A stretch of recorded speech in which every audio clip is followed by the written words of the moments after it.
আসসালামু আলাইকুম। হ্যালো বন্ধুরা, আজকে ইলিশ মাছ রান্না করব।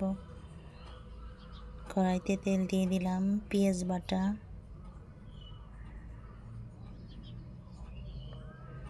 ভালো করে নেড়ে চেড়ে নিতে হবে। একটু ভাজা ভাজা করে নিলাম,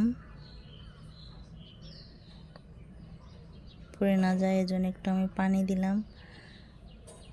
এখানে লবণ, হলুদ, মরিচ একসঙ্গে আমি রেখেছি, এটা দিয়ে দিলাম।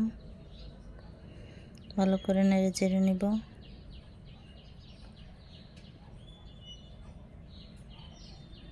মশলাটাকে ভালো করে কষিয়ে নিতে হবে, এভাবে কষাতে হবে।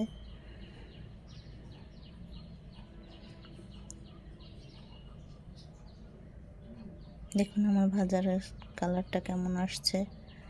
একটু পানি দিয়ে, পানিটা গরম হয়ে আসলে মাছটা দিয়ে দিব।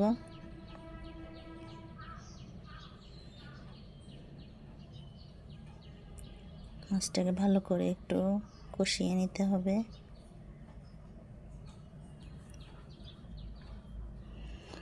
আমার ভিডিও ভালো লাগলে আমাকে লাইক, কমেন্ট এবং শেয়ার করবেন। আমার ভিডিও দেখবেন আপনারা। এভাবে কষিয়ে নিতে হবে।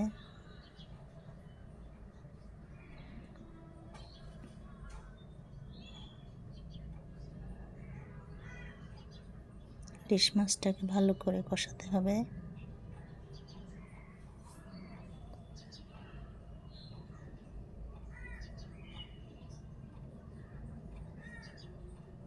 যখন এই পর্যায়ে আসবে কষানো, তেল উপরে উঠে যাবে, মশলা নিচে নেমে যাবে,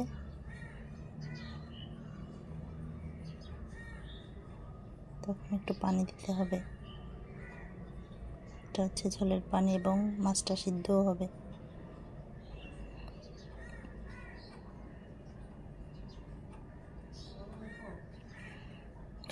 আস্তে করে জাল দিতে হবে। মাছটা আমার সিদ্ধ হয়ে আসছে, হয়ে গেছে আমার ইলিশ কষা।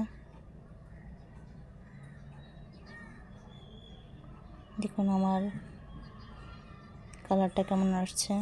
আমার ভিডিও ভালো লাগলে